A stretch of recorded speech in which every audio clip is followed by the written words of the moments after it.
Hello, one and all, and welcome to the Don't Break the Oath podcast. I'm Lee, this is Stephen. Hello. Today, we're going to be talking about dogmen in the UK. Right, just as an introduction to this, when I talk about dogmen or werewolves, I'm not talking about these fucking nutters that think they turn into a werewolf, every full moon. And oh, mate, they make me howl. Some of the stories. Make me howl. Oh! So reminds me of that film, fucking Flight Night 2, where, if you don't let me go, I'll kill you all. And he turns into a werewolf in the cell. Oh, man. No, I'm not talking about them. Whenever I say the word werewolf, it's just so people have got a description in their mind. Yeah, because they know. They know what a werewolf is. Yeah. A basic description of this creature is an average height of 6 to 7 foot, not particularly stocky. It's always got a slim waist. On occasions, doesn't have a tail, but more often than not, it does have a long tail. It's hairy, red eyes, will walk on all fours, but does mostly walk upright. Yep. It's sometimes when it's running, it'll go on all fours and then maybe spring back. 9 times out of 10 when they're running on all fours. Yeah, and it's not to be confused with the big cats. There's a big problem in this country. England's not known for having many big predators. In fact, we haven't got any. I think the biggest known predator now is a fox. Probably.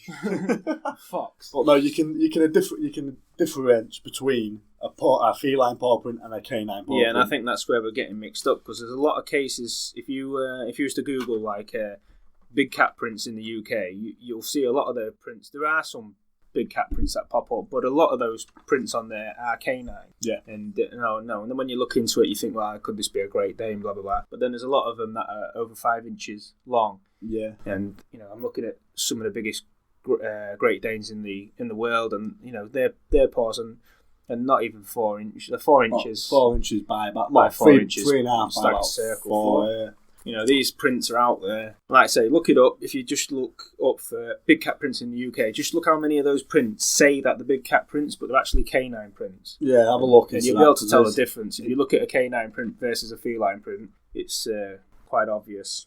Yeah. That's not to say that there aren't big cats in the country, particularly around here in Lincolnshire. There's numerous sightings of them all the time. There's been quite a few. I know a guy who was on his way to work and he passed this lane, and someone had fly tipped this old engine, just dumped it on the side of the thing like they do. So he thought, on the way back home from work, I'll have a look at that. Anyway, he stopped, and it would be about 6:30 at night, so it was getting dark. He stopped and he was looking around this engine to see if there's any parts he could use, and he felt something brush against his leg. Obviously it's dark. He's sitting there with his torch. Turns round to catch two eyes, jump back in the car, flicked on his headlights, and this big black cat walks in front of the car and then crosses into the hedgerow. And that was a few feet in front obviously of him. We have circuses and they have cats. And they escape and that. So, but they reckon that a lot of these got released after the exotic animals rule came in, where you couldn't have them anymore. You can't keep monkeys, you can't keep panthers, blah blah blah. I haven't seen any stories about monkeys in trees though. No. Always big cats. It's always cats, but why cats? But yeah, so we're not talking about that. This is something completely different. But a lot of people, when they're referring to this, it's automatically assumed it's just a big cat. But this goes right back to 940 AD. This is about a time when we used to have wolves in this country. Those who don't know, we don't have wolves now. We don't have bears. We don't have. Not native, anyway. You got deer, you've got food sources. Oh, you've got loads of food sources. So there's no problem. There's nothing stopping it living here.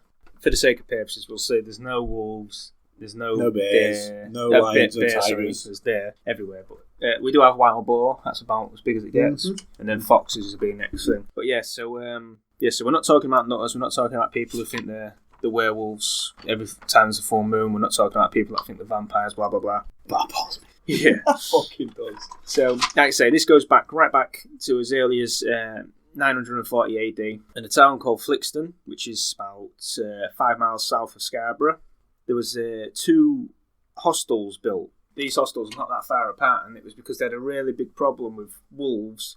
Actually, it says wolves and other fearsome creatures. So you're not just talking about wolves there, you're talking about something else. But to build 2 hostels for travellers, within a few miles of each other, tells you there was something going on there. Actually says that? Yeah, it says that. Yeah, and Flixton was known, back in the days, it was known as, I think the word Flixton means wolflands. So it was obviously a big problem back then. Just as far as it goes back, and there's in the 1800s, I think there was a stagecoach attack by a big wolf-like creature. So back on the description, these wolfmen always have canine legs. Well, if it's a wolf, you might fucking have feline legs, would it? No. So there's loads of cases of people seeing werewolves around Staffordshire, at Cannock Chase area. 2 men filed separate reports of the same dogman near a German war cemetery off Camp Road between Stafford and Cannock. Both say it was a large, hairy creature that run off on its hind leg. So again, when they're saying it's a large, hairy creature, obviously it's bigger than a fox, and it's running on 2 legs. So that reminds me actually. Story what I was told today. I'm not going to it, but you have to wait. It's fucking unbelievable. We've got that coming up. Okay, now. That just makes you wonder how many people have run across this but don't tell anybody. You know? But there's, again, if you go on the internet and you look around, you'll find fields, pictures of fields where animals have been massacred. Sheep, like 10 sheep have been killed in a night, and they're putting it down to this big cat. Usual thing. Big cat kills livestock, blah, blah, blah. I know, but we can't rule out that it could be this creature. Although I think this creature's a bit more selective. If you look at cats, like big lions in the plains of Africa, they get a kill, and that's it. They'll sit there and munch it for hours. Yeah. You know what I mean? They'll devour it till it's just bones and a little bit of flesh. Nothing left on, basically. But if you've got something running around, massacring lots of animals, not just 1 or 2. It's doing it for fun. It's something. I know foxes sometimes will do that with like chickens and stuff. What, can you see a fox running around? No, not killing 10 sheep and cows. This is something bigger, but like you say, if it was a big cat doing this, do you think it'd just pick one off, eat it, and devour it? Yeah. That's how it is. You see documentaries on them all the time about big cats in Africa. Yeah, there's multiple times where this has happened in this country where, like say, 10 or 15 sheep were killed in one night, and not eaten, just killed. Maybe 1 or 2 of them would be partly devoured, but most of them just killed. There was a similar case in Scotland where there was reports of a wolf-like human hybrid. So obviously, you're talking about people seeing an upright wolf. That was killing, tearing and killing stray dogs. Sounds about right. Anyways, here's one for you. Hull Daily Mail report from a gentleman who was a lorry driver, I do believe. He goes to say it was a foggy night in 1960 along a remote Wolds Road when he glimpsed a pair of red eyes in the make. Seconds later, a wolf-like creature tried to smash its way through the window screen. Fucking Jesus. Oh, wow, yeah. That's why they call it Old Stinker in that area. It's not because it stinks, it's because you stink after you've seen it. Hell, yeah. But there was a similar case like that in one in the UK. It was in America where there was a lady. She was following a truck, about 50 yards away behind this truck, and was following up a mountain pass, and she saw a dogman run out, slap the truck, and then carry on running. She literally run across the road, slap the truck, looked at her as if to say, haha, you know what I mean, look what I can do. Bang, slap the truck. And she see the truck wobble side to side, and obviously the driver pulled up and got out and said, well, what the fuck was that? Yeah. But it seems like they're intent on terrorising people just for sheer fun of it. Getting back to those, the livestock that's been mutilated.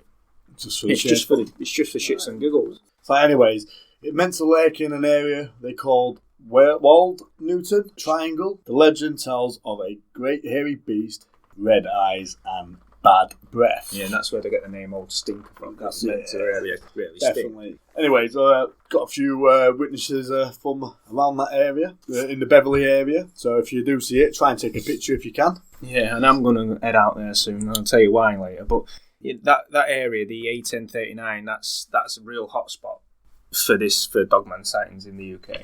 There's something going to be happening around the Beverley area. Yeah. On the 21st of May, when the next full moon is. We'll get into that towards the end. Oh yeah, there was a woman saw one there. She said it stood upright one moment and then it was down on all fours, running like a dog. Next it jumped over a wall. Same sort of aerial. Same sort of aerial. I'm drinking. Area, dude. And not all these cases have been reported by people. Let's just get this out of the way before we go any further. How many times have you been pissed? Just a rough.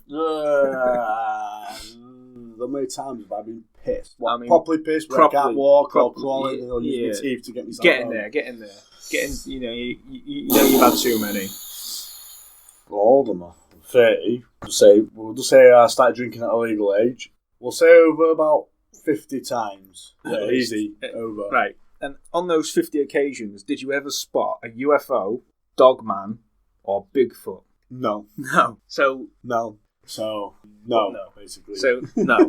So being pissed is not going to make you hallucinate. No, I've never hallucinated. No. So, you know, in these cases, they get reported in the paper, and the first thing the paper says is, Mr. Smith stepped out of a pub and saw a fucking Dogman. No. Unless all these people was drink driving, that's the other thing as well. These people and that are all on drugs. I think you need to be on a bit more than a few pints to start seeing Dogmen, don't you? I think you need... But anyway, like I was getting to, not all these cases are reported by people, just general people. A few cases have been reported by police officers, and they're really good. They're not allowed to lie. Well, no, these people can put you away, you know, so their testament's good in court and all the rest of it. So they're believable, yeah, definitely. This one comes from a former detective inspector of Maidenhead, and this is from the 1990s. He tells of a colleague who was doing a bike patrol past the river, and this is at Bolter's Lock in Maidenhead, and she'd routinely do this bike patrol there. It was a known area for burglaries, and so she'd do a late night patrol on a bike, just see what was going on. And as she approached Bolter's Lock, she saw what she believed to be a shaggy dog. But as she got closer to it, the dog come up the bank and walked into the middle of the road. This is on two legs. Walked into the middle of the road, and then at that point it's lit up by the street lights. And then she could see that it looked like a wolf, but it had yellowy eyes. Yeah. And obviously in that area they call this the Beast of Bolter's Lock. It looked back at her, over its shoulder, so it weren't really that interested in her, but it got a quick glance at her, and then just carried on what it was doing, like she didn't even matter. Yeah, and he also had a second account where two other officers were driving a late night patrol. This is a few miles down the road from Bolter's Lock, and they saw another one cross the road in front of them. So it's not just reported by people that are smacked off the tits. Genuine people who are not drunk, are not inebriated, and they not are on drugs. Good story for you all. Anyways, I was at work today, and I was talking about, I do podcasts and that, someone like to take the piss out of me at work and that, and they was asking me what I was doing today. I went, I'm out to my mate's house Leeds to do another podcast today, and what is it about this time? And I went, it's about werewolves and dogmen. Out of nowhere, a gentleman who don't want to be named, so I said I won't name him, out of nowhere told me this story. Even everyone who was not into this stuff was glued to it, mate. It was unreal. And this gentleman is in his 60s. You'd say. Yeah, he was about 62 years old. So he's not like just a little, like some kid making this up. No, definitely not at all.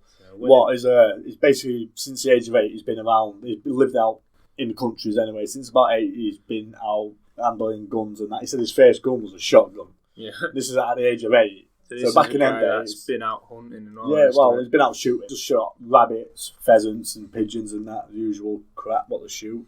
Well, anyways, it was late October, early November, 1974. It was a year. He said it was a year after he got married. This is why he remembers it. Yeah. And he says it was the encounter was near Buckenby, about a mile outside of Binbrook, at Crossroads. He was heading down Braits Lane towards Newton Lane, going towards Binbrook. He was working somewhere out there anyways at the time. He says he was driving towards Binbrook. It was thick fog and ice back in that. He says it was crazy. This early morning. Yeah, I would say about 8. Well, he says it was light. Could see the light for it, but it was still murky as out light. It's like, yeah, that's what I was carried on. He says he hit something which he thought was a dog. He said it was a dog, but he says it wasn't a dog. It was bigger than a dog. Yeah. I mean, he said never seen anything like it in his life. He sat there for a minute just to gather himself. Like, but he gave an estimate of it. Well, I suppose it'd be difficult to say. This is on all fours. This was on all fours. He says it was moving fast. Yeah, a lot of people say that as well. They are really quick. Bigger than a dog. Can you compare it to anything? He said a donkey. So you'd know if it was a deer or whatever. It's still on the road. He said it. Well, he said it was jet black. He says you're not gonna mistake black going a black thing just diving across the front of you. You're just not gonna not. No, that's really common in the descriptions. Jet black. Yeah, that's what 6 to 7 foot tall, jet black, red eyes, canine legs. He didn't see its eyes tail, like that. He just said he just saw something bigger than a dog, biggest thing he's ever seen, bigger than any dog he's ever seen. It was jet black. He says, he lived in the countryside all his life. He's been shooting since the age of 8, and he's never seen anything like it in his life. He's never heard about anything. He's never heard about anything like it in his life. Well, he was telling me this story. Like, I was like, yeah, go on, carry on. Then he goes, when he hit it, he said there was ice on the road, and it spun him 108 degrees. It was facing to North Forby, so he was facing the opposite way he was going. Ripped the left side of his bumper off. His bumper so it had to have some weight behind it. The bumper was literally gone. I've never. You hear about people hitting animals and they get up and they're dazed. Yeah. You know what I mean? They lay there for a bit because they're in shock and they've run off. But after he spun out, and I was like, wow, he had to collect us out. He said it was a matter of seconds. It wasn't minutes. It wasn't hours. He says it was seconds. It was like, what the? It was like, what the fuck was that? What was that? I mean, just jumped out of his car. Went to where he was originally facing, looked, he said he found his bumper off to the side. But there was no animal. But there was no animal. No nothing, blood. No blood. Fear. No nothing. No fear. No nothing. And he says it was silent as hell. He says you couldn't hear anything yelping or nothing. So I asked him which direction it was heading towards. He says it was heading towards the airfield, Bimbrook Airfield, which there have been sightings at that airfield recently, actually. Yeah, there's quite a few paw prints. Again, mistaken identity, I think. People are saying it's big cats, but there's a few on the internet where you'll see, if you go and look at Lincolnshire Wolves, big cat paw prints, you'll see that the canine paw prints. And I think there was running at, I think they were saying 3 foot strides. 3 foot strides, 5-inch paw prints, 3 foot strides. Yeah. So massive. When I mentioned that I was doing a podcast on Wales and he'd come out of nowhere and said it, I was like, oh, you better not be fucking with me right now, because if you're fucking with me, I'm just going to... So there's no instigation there. It's just no instigation. All I 100% said natural story. All I said to him was I was doing a podcast later on today on werewolves, and he just boom. So that's one of the things I always wonder about this subject is how many people have had these encounters don't ever tell anybody. Yeah. Because he's probably not told anybody. Well, Has he told his family? Did he tell his family? I never asked, to be honest with you. I was like, well, give me a pen and piece of paper. Yeah, I've got to write this down, you know what I mean? Like, it's still fresh in my head, so there can be no exaggeration, no nothing. It was like, can I borrow a pen? Piece of paper, cheers. So I wrote down, this is his words. Yeah, so no instigation. Literally just spoke about this too because he's heard you doing this. Yeah, because they're doing this. And he said, so this isn't a story that he's just telling people down the pub or anything. No. That's the thing with this.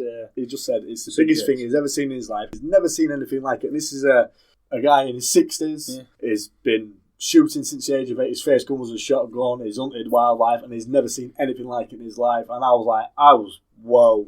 Story I've just told you anyways about what my friends saw were, me personally was a bit dubious, but for him come out and say what he said, not knowing what areas we're covering, say where it was and everything as well, where he told me I had no instigation whatsoever in this. He just told me straight outright what he saw and what happened, and it's just made me go, wow, I want to go find this thing. I want to find it. So that's all I'm going to say about that. Alright, we've got some more stories for you. I mean, these things can be dangerous. I mean, there's a case here. Look, it was around the 1150. This is the year 1150, and there was a report of a werewolf that was said to walk upright, had ferocious eyes. So again, we're going back to this eyes again. Really long tail, and was incredibly stinky. That's common as well. That's why the one round hole's called Old Stinker, blah, blah, blah. But it was said to have devoured a local shepherd and a young girl, as well as some farm animals. So, these can be dangerous. And, if you think about people that go missing, never seen, no trace, blah, blah, blah. There was a woman called Claire who reported seeing a dogman on the Dogman Encounters show. And she was 6-year-old at the time, and she was stopping at a friend of her mother's house, overnight, and she couldn't sleep for whatever reason. And she looked out of the bedroom window that she was stopping in, and as she looked back, the house that she was at actually backed onto the Dartmoor Moors. Oh, yeah. Dartmoor Moors. Yeah. And she looks out the window, and she saw this creature, and it was walking between one set of trees to, cross like an 8 foot or whatever, to another set of trees. And as it got into the middle of the 8 foot, it looked straight at her as if it knew she was there. That's another thing that occurs quite a lot in these encounters. Perception. These animals have got an ability to know almost what you're thinking. Maybe not quite, but she saw it saw her, and then it carried on walking. And ever since then, she's had this. Well, she knows they're real, but she can't really tell anybody. She said that the creature was jet black as well. Yeah. A lot of cases say it's jet black. Yeah, and anyway, later on in life, she now lives in an house which backs onto some cornfields, 4 cornfields, and as the cornfields sort of stop, it's grazing land, it goes up a hill there. And one day she was starting the garden, I think she was with her son, who was 13 at the time, and she saw what she thought was black dogs running around this field. And it's about a mile away, but she could see them. There is cows in the field, and these dogs were circling the cow. And she was wondering what was going on, She thought it was the farmer's dogs and all the rest of it. Anyway, her son got some sort of scope. I don't know if it was binoculars or I can't remember. But they had managed to look through these binoculars at these creatures, and you could see that there was dogs shaped. They had pointy ears, black in colour. She thought they belonged to the farmer, so the next day she met a neighbour and she said, what's the farmer doing? Letting these dogs run around the field, terrorising the cows. And this woman next door said, "We don't have any dogs." And then she started thinking, what was that? So she told the woman. Anyway, left it at that. This is a few days after she saw these dogs in this field. She woke up one morning and she had chickens in her garden and most of them had been destroyed.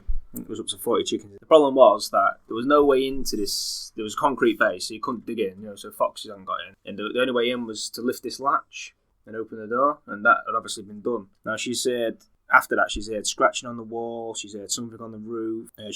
She reckons she's got a picture of these creatures, but she won't release it due to ridicule, because obviously you know what happens. Yeah. And in this area, and this is another common thing in Dogman location, stray pets or pets in general, stray animals and pets in general, they'll go missing. And this has happened in this area.